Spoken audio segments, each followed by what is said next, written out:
force. La nature revendique aussi ses droits. La nature a une expression.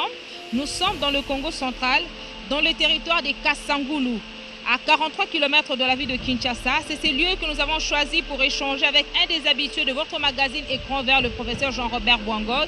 Et là, je suis à côté de la rivière Mboudissi. Cette rivière Mboudissi, et nous l'avons choisie de par son spectacle inédit qu'elle nous offre ce soir. Allez-y comprendre avec ces différentes chutes qui nous sert déjà d'une bonne source d'énergie verte, l'énergie hydroélectrique qui alimente bien entendu cette concession qui est en face du Congo-Brazzaville. À côté, nous avons aussi la rivière Loufou-Lakari, cette rivière qui a été chantée par plusieurs musiciens.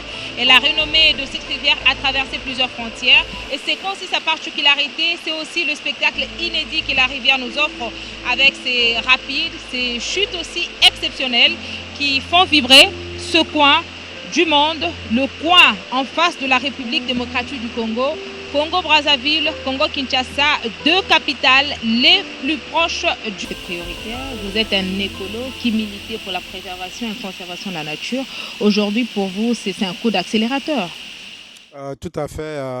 Disons que voir que le chef de l'État euh, fait vraiment de l'environnement une priorité. Donc, nous essayons de voir d'abord par la nomination dans son cabinet d'un directeur de cabinet spécialement euh, qui s'occupe spécialement de ce secteur-là de l'environnement, montre toute l'importance que le chef de l'État accorde à ce domaine-là.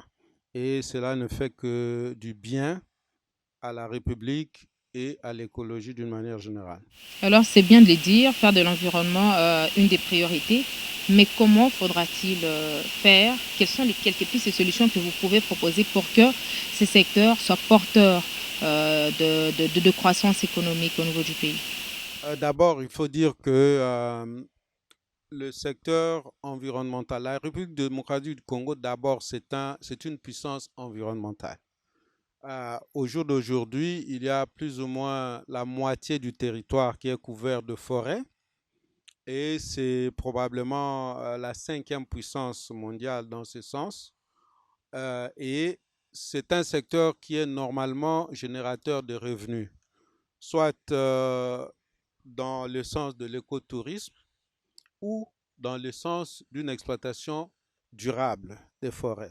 Est-ce qu'aujourd'hui on peut parler de l'exploitation durable chez nous lorsqu'on parle de ressources forestières?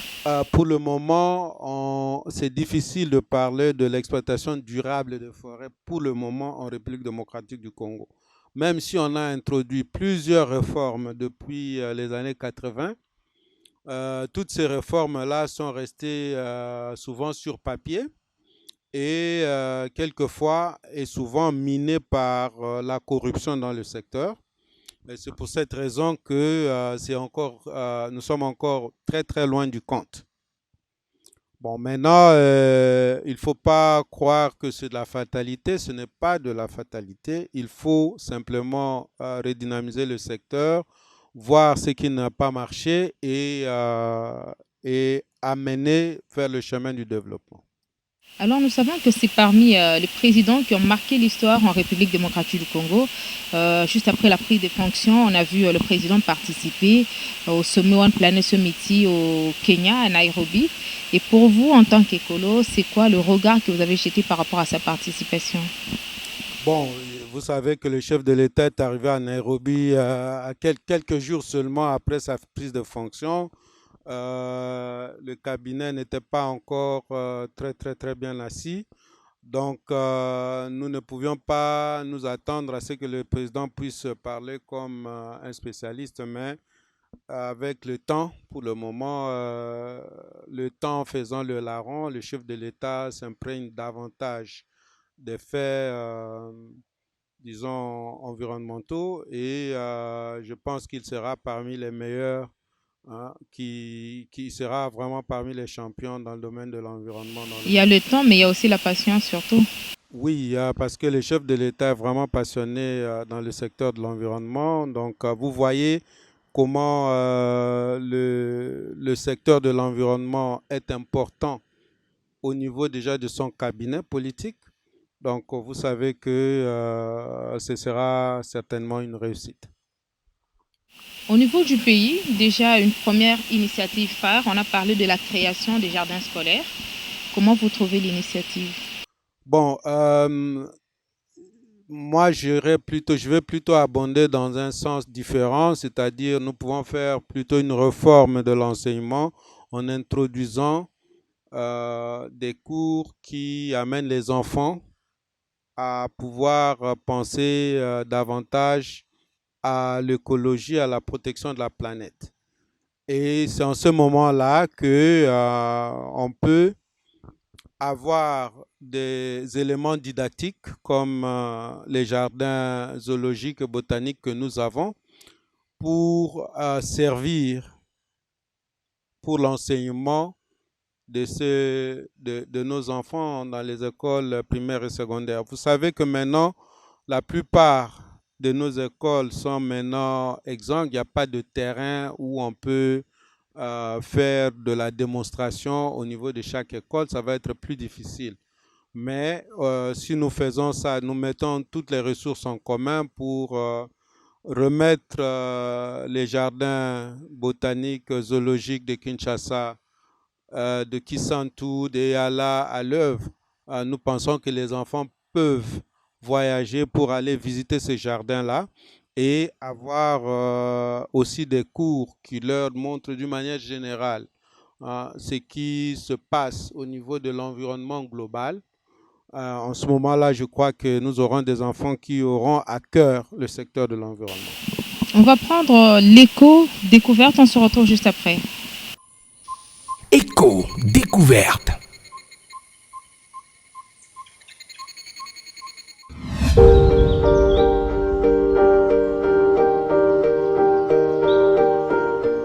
Si l'on vous dit zone humide, à quoi pensez-vous? Peut-être à un marais, un étang ou une tourbière? Ces milieux et d'autres encore en font effectivement partie. Leur point commun, l'eau, salée, douce ou saumâtre, gorgeant ou inondant les terres, ou parfois qui ne se voit pas. La végétation, quand elle existe, est composée en grande partie de plantes hygrophiles, c'est-à-dire qui se développent plus facilement en milieu humide. Depuis plusieurs années, les scientifiques lancent un cri d'alarme, car les zones humides régressent. Au XXe siècle, les 2/3 d'entre elles ont disparu en France métropolitaine. Les menaces sont nombreuses. L'urbanisation, les prélèvements d'eau, l'industrie, l'agriculture, l'aménagement des cours d'eau. Pas facile de préserver ces zones, d'autant qu'elles n'ont pas toujours bonne presse. Certains les voient comme des nids à moustiques ou un frein aux activités humaines.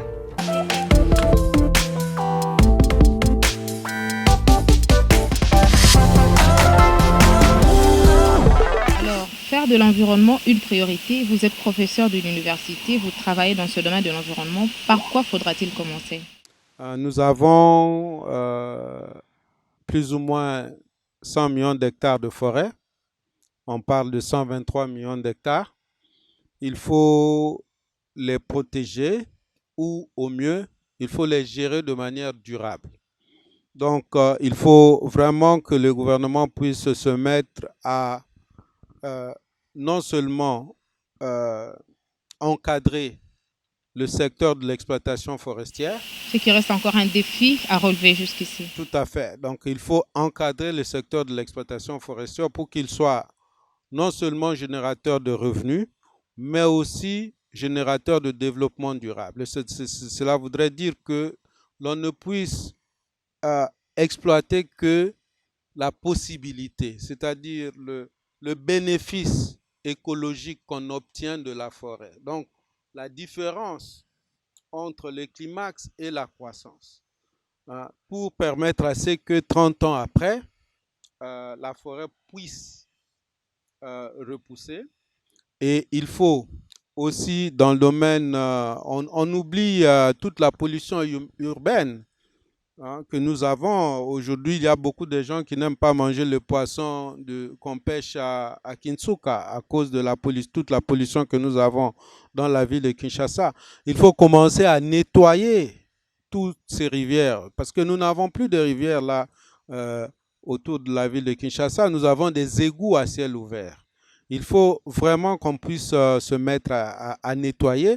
C'était la même chose dans d'autres pays, hein, à Washington, à Montréal. Ils ont eu la même situation. Ils ont vécu la même situation. Ils se sont mis à nettoyer. Nous pouvons nous mettre à nettoyer les rivières pour que ça ne soit plus des égouts. Il faut aussi maîtriser la situation de matériel non facilement biodégradables Sachet comme plastique. les plastiques. Il faut utiliser les 3 R. Il faut recycler ce matériau et puis finalement, nous aurons un environnement plus sain. Vous savez que nous faisons tous souvent, fréquemment la malaria, qui est une maladie qu'on peut maîtriser avec un environnement beaucoup plus sain. On peut éliminer les lieux de prédilection des moustiques et ça va contribuer à l'amélioration de la santé publique. Donc, il faut vraiment essayer de prendre toutes ces choses à cœur, avant même d'ailleurs de penser au reboisement et à d'autres choses. Il faut d'abord protéger ce que nous avons. Ensuite, maintenant, reconstituer le capital forestier à travers le reboisement et l'aménagement durable. Déjà que vous parlez du reboisement, nous savons que parmi les principales sources de la déforestation en RDC, nous avons la production du makala. Il est vrai que toutes les grandes agglomérations, même les alentours, recourent toujours au makala parce qu'il y a un sérieux problème de desserte en énergie électrique. Oui, tout à fait. Il y a un problème important de desserte en énergie électrique. Et ce qui fait que les gens recourent au makala pour le moment, et même là où les gens ont suffisamment d'énergie, il y en a qui n'ont pas toujours de matériel approprié, notamment des cuisinières pour utiliser justement l'énergie électrique. Donc, ils recourent à nos cuisinières traditionnelles. Bon, maintenant, il y a plusieurs façons de régler le problème.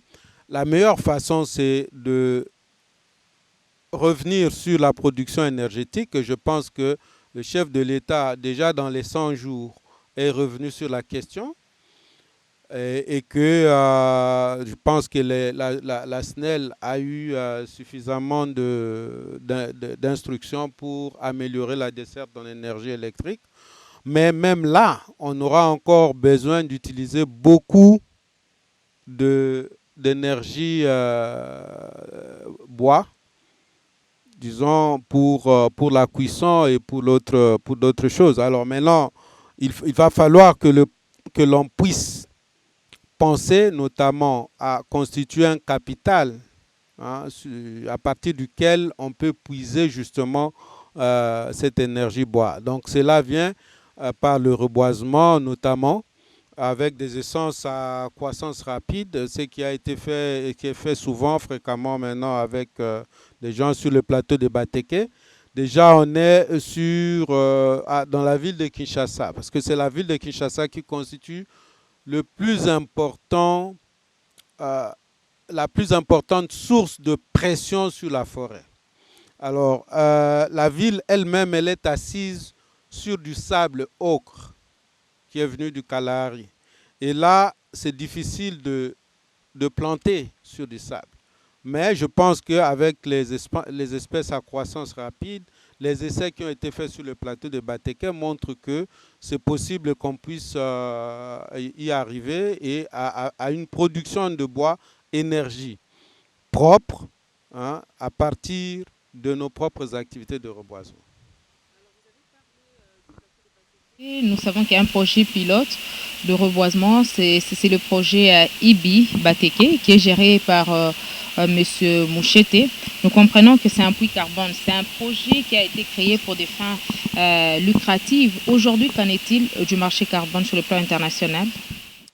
Bon, le marché carbone est encore difficile ou inexistant, si je peux le dire, jusqu'aujourd'hui.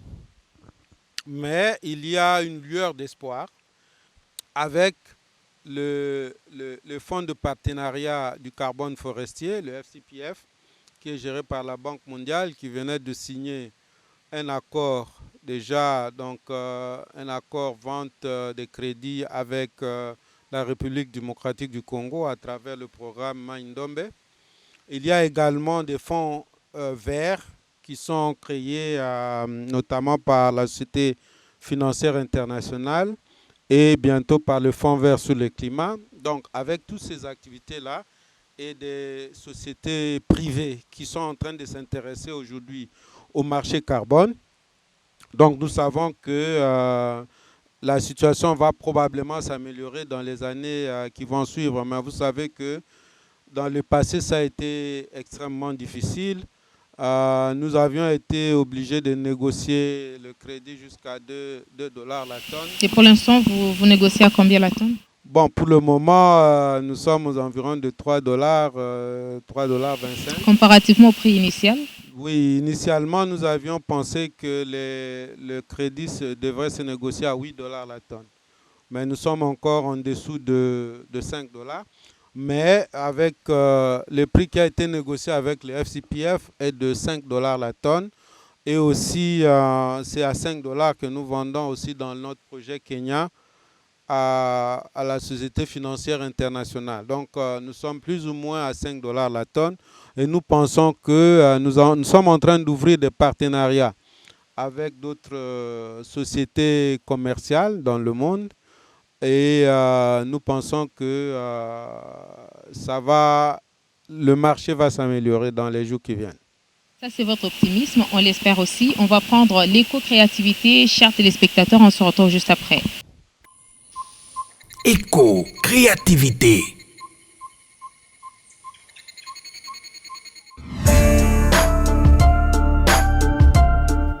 En 18 ans d'expérience, Catherine Loseka, une trentenaire et mère de 2 enfants, customise le reste des ballots des friperies en différents objets décoratifs et paniers.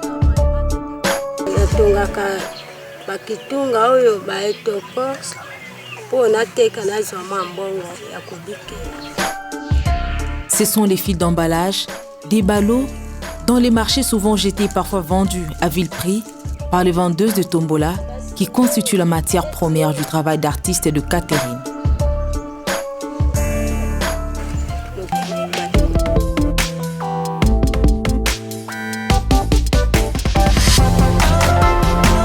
Alors, professeur, nous comprenons que le principe pollueur-payeur peine à prendre corps. Oui, il va être difficile tant que les États-Unis et la Chine ne participent pas au marché. Donc jusque-là, comme vous savez, les États-Unis ne participent pas au marché carbone, ce qui est vraiment extrêmement difficile parce que ce sont les plus grands pollueurs. Bon, s'il n'y a pas de contraintes au niveau du marché, ça va être extrêmement difficile que la situation puisse s'améliorer. Or, nous savons que le défi climatique jusqu'ici reste l'atténuation de la température, ce qui sera aussi difficile même pour les pays en voie de développement parce qu'ils attendent des financements en contrepartie de la pollution émise par les pays les plus industrialisés. Oui, le problème c'est au niveau de ce que, comme vous savez, il n'y a pas de frontière à la pollution. Vous voyez, donc ils savent que lorsqu'ils polluent chez eux, 10 jours après, les concentrations de gaz à effet de serre s'égalisent dans le monde. Donc, ils savent que quand ils polluent chez eux, cette pollution va atteindre la RDC ou les autres pays qui ne polluent pas. Les pays en voie de développement sont les plus vulnérables. Tout à fait. Bon, on ne sait pas qui est vulnérable parce que sur le plan climatique, lorsque vous avez vu des situations comme des ouragans aux États-Unis et tout ça, l'ouragan ne choisit pas vers quel pays il va frapper. Donc, si les échanges d'énergie deviennent importants au niveau de l'atmosphère, on ne sait pas dans quelle direction ça peut frapper. Nous essayons de voir, on essaie d'étudier un peu la situation, ce qui se passe avec des phénomènes comme El Niño. Vous voyez ici, chez nous par exemple, en RDC, on a une pluviométrie excessivement élevée, tandis que juste en face, ils ont connu des feux de brousse avec une situation plus ou moins de sécheresse. Des canicules aussi qui se signalent par exemple en Europe. Oui, on ne sait pas qui va être vraiment beaucoup plus impacté par une situation qui pourrait résulter d'une augmentation de température telle que nous sommes en train de vivre actuellement, là, progressivement. Donc, c'est mieux que tout le monde puisse faire un effort pour que nous puissions au moins vivre ce que nous vivons maintenant plutôt que d'attendre demain pour vivre l'inconnu. Mais s'il n'y a pas de volonté, que voulez-vous? Bon, je pense que vous savez que je n'aime pas parler de ma foi, mais je veux dire que je suis chrétien et chaque jour chaque dimanche on va à l'église, on nous prêche la même chose. Il faut continuer à prêcher la même chose à tout le monde en espérant que tout le monde va changer. Ils sont conscients des enjeux, ils savent ce qu'il y a, mais ils font fi. Il y en a qui sont conscients, peut-être qu'il y en a qui disent effectivement parce qu'ils ne sont pas certains que les résultats des recherches qu'on présente sont les meilleurs. Maintenant, nous pensons que la situation peut être catastrophique pour l'ensemble de l'humanité. Il faudrait que tout le monde puisse prendre conscience. Alors, nous parlons de ce défi climatique. Il faut atténuer. Nous savons que la République démocratique du Congo a volé la vedette avec, bon, je ne parlerai pas de la découverte des tourbières, mais il faut quand même parler des réflexions sur ces forêts de tourbières en République démocratique du Congo. Vous êtes professeur d'université. Quelle est votre analyse par rapport à ces trouvailles écologiques? Bon, voilà, d'abord, moi je suis spécialiste, je suis ingénieur géospatial, mais je suis beaucoup plus spécialisé dans la modélisation des zones humides. Et je peux vous dire d'abord que les tourbières sont vraiment importantes. Ils ont stocké des quantités importantes de carbone, hein, de l'atmosphère passée, de la végétation passée. Et si cette quantité de carbone venait à être émise dans l'atmosphère, ça va augmenter la température encore de beaucoup. Donc, il faudrait qu'on puisse protéger les tourbières. Est-ce qu'on a d'abord une superficie exacte de ces forêts de tourbières en RDC? Bon, disons que pour le moment, non. La réponse que j'ai toujours donnée est non. On ne sait pas, on ne connaît pas la superficie exacte des tourbières dans la On peut dans estimer à combien elles sont à même de séquestrer ou de procéder à la dépollution du gaz à effet de serre à travers la planète? Oui, bon, enfin, disons que moi, je ne veux parler que des résultats de mes propres recherches. Je ne veux pas utiliser des chiffres, hein, j'ai trop peur des chiffres. J'utilise les résultats de mes propres recherches. Je peux vous dire que nous avons peut-être 410 000 km² de marécages en République démocratique du Congo. Ma propre modélisation, par ma propre modélisation, j'estime à 66 000 km² la superficie des tourbières dans l'ensemble de la République démocratique du Congo. J'ai aussi des chiffres pour l'ensemble de l'Afrique centrale. Bon, maintenant, pour les chiffres qu'on a présentés au niveau du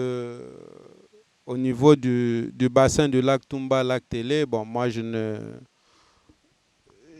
les endosse pas, mais ça, c'est ce que je peux vous donner. Mais qu'à cela ne tienne, le sujet est important. J'ai fait un autre travail, que j'ai publié dans la revue Forest Ecology and Management, pour essayer de voir, parce qu'il y a des amis qui m'ont posé la question de savoir est-ce que les tourbières sont en danger, est-ce que quelqu'un peut exploiter les tourbières. Alors, dans cette recherche que nous avons menée dans l'ensemble de la RDC, nous avons trouvé que tous les secteurs ou tous les territoires qui se trouvent en zone prioritairement des tourbières ont des ressources en terre ferme qui se sont amenuisées. Ce qui voudrait dire qu'ils recourent maintenant au marécage pour même faire les cultures. En République démocratique du Congo, c'est clair que les territoires de Kungu, de Boudjala et un peu de Bomongo utilisent davantage les zones humides pour les cultures de bananes et de riz. Et cette situation est en train de maintenant se prolonger vers les territoires de Mankanza de Bikoro. Et progressivement, ça va aller vers Inongo et Oshwe par contamination. Parce que vous savez que les sols organiques sont beaucoup plus intéressants que nos sols tropicaux très évolués et très pauvres. Avec le temps, nous sommes en train de progresser vers une utilisation de ces ressources-là, ce qui va amener notamment à une émission de gaz à effet de serre beaucoup plus importante. L'éco-concept, c'est votre rubrique qui vous apprend à vous familiariser avec des termes environnementaux. Concept vert.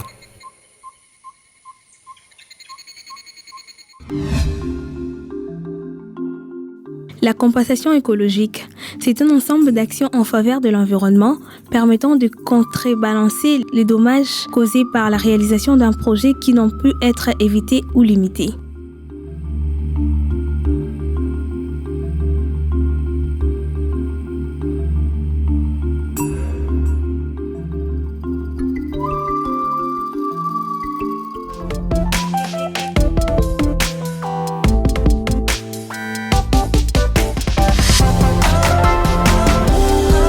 On va maintenant parler de vous, on va parler des ERA Congo. Vous êtes administrateur gérant des ERA Congo, vous travaillez plus dans la conservation. Qu'en est-il de votre structure? Comment vous avez marché? Là, nous sommes au mois d'août.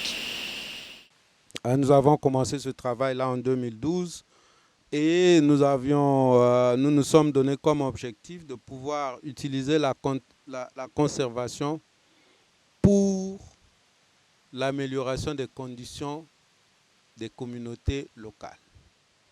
Et nous avons jusque-là plus ou moins atteint nos objectifs. Nous sommes on track, comme on dit. Nous sommes on track avec nos objectifs.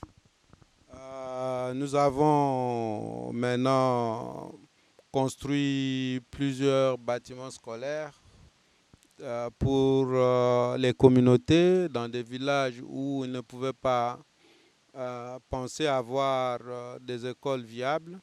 Nous prenons en charge plusieurs enseignants dès lors qu'ils ne sont pas mécanisés. Mais le plus important, madame, vous savez que nous n'avons pas eu dans notre concession, lorsque le baseline montrait qu'il n'y avait pas d'éléphants. Aujourd'hui, nous avons une centaine qui sont revenus et donc nous avons dans un sens l'objectif de conservation et dans l'autre sens l'objectif de développement. Et voilà, donc je pense que plusieurs membres de la communauté sont contents de ça. Et vous avez même aussi des hippopotames dans votre concession, dans leur milieu naturel, qui ne sont pas inquiétés. Tout à fait. Un spectacle inédit. Tout à fait. Donc pour le moment, comme je vous ai dit à l'époque, je vous ai dit que peut-être que nous irons comme on va chez nos amis au Kenya visiter les éléphants dans leur concession. Maintenant, je peux leur inviter à visiter les éléphants dans notre concession, en plus des hippopotames. Et aussi, vous savez que la présence d'une société dans les milieux comme cela amène plusieurs bénéfices au niveau de la population. Vous avez suivi notre intervention lors du naufrage dans le lac Maïndombe. Je pense que si nous n'avions pas été là, ça aurait été encore peut-être pire. Donc c'est comme ça que nous espérons de bons partenaires pour ces communautés-là. Si vous parlez aussi de la santé, nous savons que dans certains villages, les communautés ont plus exprimé le vœu d'avoir un centre hospitalier. Qu'en est-il aujourd'hui à Ibali, par exemple? On sait qu'il y a un taux de mortalité plus élevé maternelle. Où est-ce que vous en êtes avec la construction de ce centre? Bon, nous devrions simplement nous occuper de trois hôpitaux secondaires, celui de Lokanga, celui de Ngongo, celui de Lobeke. Mais bon, nous devrions aussi construire la clinique de Ibali. Nous avons fait un upgrade de ce dispensaire. On devait construire un dispensaire, mais on a fait un upgrade pour construire plutôt une clinique. Et la construction au niveau de Ibali va commencer la semaine prochaine. Le matériel est déjà en site, les briques sont déjà prêtes. Donc, on attend simplement la livraison de barres de fer pour commencer la construction au niveau de Ibali. Bon, à Lukanga, nous prévoyons aussi de pouvoir aménager cet hôpital, mais en attendant, nous avons décidé la prise en charge du médecin qui n'est pas encore mécanisé. Donc la société prend en charge le médecin pour réduire le taux de frais de consultation pour permettre à ce que la consultation soit plus ou moins gratuite. Nous allons le faire plus ou moins partout. Nous avons la clinique mobile qui fournit les médicaments à une grande partie de ces formations médicales. Donc, la clinique mobile va aller encore le mois prochain. Ils effectuent des consultations, des interventions chirurgicales et tout ça. Parce que vous savez que c'est difficile de dire, mais il y a des villages où, selon nos enquêtes, on a eu par exemple 50% des mâles qui ont de l'hernie, qui sont à tête d'hernie. Alors c'est extrêmement difficile. Mais c'est à cause des travaux durs qu'ils font, des champs. Donc nous devons intervenir pour éviter des cas de mortalité parce que souvent nous intervenons pendant que les gens piquent des crises et ça coûte beaucoup plus cher. Quand est-ce que vous prévoyez la remise officielle des différentes écoles que vous avez construites? Je crois que nous sommes en train d'inviter certains partenaires ici en RDC, mais je crois que d'ici la fin disons le début de l'année scolaire, nous serons capables de remettre ces écoles-là au gouverneur de la province de Mai-Ndombe. Il y a 8 bâtiments qui sont déjà terminés dans 8 différents villages. Donc nous allons remettre au gouverneur et à son ministre de l'Éducation. Et vous êtes fiers de ces résultats aujourd'hui? Vous savez, nous sommes toujours exigeants vis-à-vis de nous-mêmes. Nous ne pouvons pas dire que nous sommes fiers de ces résultats. Nous serons très fiers lorsque nous aurons accompli toute la tâche, lorsque nous aurons fini la construction de 28 bâtiments. Nous savons que nous sommes on track, donc nous ne sommes pas en retard par rapport à notre cahier de charges, mais dire que nous sommes fiers, c'est difficile. Nous voulons être d'abord exigeants vis-à-vis de nous-mêmes. Professeur Jean-Robert Wangol, vous avez quelque chose à ajouter par rapport à notre entretien de ce jour? Je souhaite bon travail à tous mes collègues qui sont en train de mouiller leurs culottes dans le Mai-Ndombe et à tous les amis qui sont également dans le projet PIRED Mai-Ndombe. Je vous remercie. Merci beaucoup, professeur. À très bientôt. Merci.